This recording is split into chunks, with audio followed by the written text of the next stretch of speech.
iyadoo uu fashil ku dhamaaday shirkii madaxda dawladda federaalka Soomaaliya iyo maamul goboleedyada dalka ayaa shirkan waxa caawi yeeshay dawlad goboleedyada Puntland Koonfur Galbeed iyo waliba Hirshabeelle madaxweynaha Puntland Saciid Cabdullaahi Deni ayaa kulanka furay iyadoo sidoo kalena ay hadal ka soo jeediyeen madaxweynayaasha Hirshabeelle iyo waliba Koonfur Galbeed Maxamed Cabdi Waare iyo Cabdicasiis Maxamed Xasan Laftagareen waxay sheegeen in ujeedada kulankoodana uu yahay iskaashi saddexdooda dhex maraya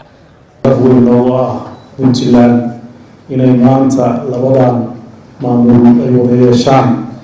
iskaashi iyo xiriir runtii waxaan rajeynayaa shirarka noocan oo kale taa ay sii socdaan si ay qayb uga noqdaan dowladaha xubnaha ka ah dowladda federaalka in garabka dhabta ah ee saxda ah ay u noqdaan Soomaaliya qaybaheeda kala duwan wada shaqayn dowladahaas ah وهو الشقيان يتوفى فدرالين كوه مرينينو معمولات كوه مرينينو فدرال كبير كل الشقيانينو وهي المصلحة ومدى الصومالية عن كوه الشقيانينو سيدا أتكور قبطان بنتلان لباتن سنة أي محوها فدرالك يو دولة ديسيدا يو هي هذا ديسيدا خبرات ولاده هاي آدان أو فرح سنة هاي أسبوعي هل كان للجوجي وزيرة بنتلان سيدا يسوع دوين وزيرة بيجودا أو هيرشابيل يكونفر قلبه يدبع عن وزيرة معمولة كلبة مركا أنتي محوها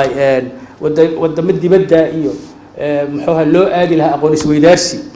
إن محوها أقول سويدارسي أنا قد أحذرنا للصمايو kadib markuu kulankooda kale uu soo dhamaaday madaxweynayaasha saddexda maamul goboleed ee Puntland Koonfur Galbeed iyo Hirshabeelle ayaa waxa warbaahinta saxaafadeed ka soo baxay shirkan u akhriyay afayeenka cusub ee Puntland Jaamac Yuusuf Jaamac Dabarani dowladaha Puntland Hirshabeelle iyo Koonfur Galbeed waxa ka go'an xoojinta midnimada Soomaaliya iyo taabagelinta dawlad federaal ah oo ku dhisan dastuur cadaalad iyo sareynta sharciga saddexda maamul waxay ka wada shaqeyn doonaan dhamaystirka iyo hirgelinta nidaamka federaaleynta dalka iyagoo iskaashi arrimahaasi kala sameynaya maamulada kale ee dalka iyo dawladda federaalka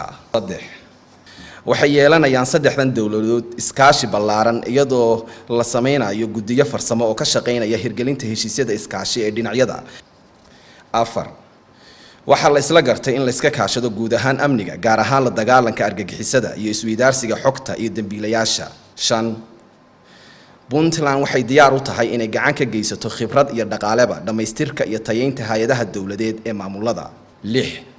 wuxuu shirku taageerayaa warmurtiyeedkii ka soo baxay golaha horumarinta qaranka ee wasiirada qorsheynta dawladda federaalka ah iyo dawladaha xubnaha ka ah kaasi oo ku soo idlaaday 7 May 2019 magaalada Garowe ugu dambeeyna qodobka 7 shirku wuxuu taageeray warmurtiyeedkii iskaashiga wasaaradaha maaliyadaha ee xubnaha ka ah dawladda federaalka Soomaaliya ee soo baxay 12 May 2019 kaasi oo ay si cad uga hor yimaadeen xeerka cashuuraha dalka ee wasiirka maaliyadda dawladda federaalka Soomaaliya uu horgeeyay wada tashi la'aan baarlamaanka dawladda federaalka Soomaaliya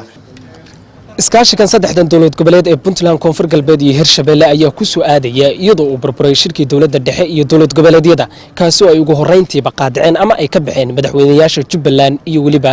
Galmudug hore waxa xulafo ahaa maamulada Puntland Jubbaland iyo Galmudug sida uu sheegay madaxweynaha Puntland Saciid Cabdullaahi Deni haddaba iskaashiga saddexdan cusub ma garab kale oo siyaasadeed ba mise Puntland ayaa diga rogotay Maxamed Saalex SBC Garowe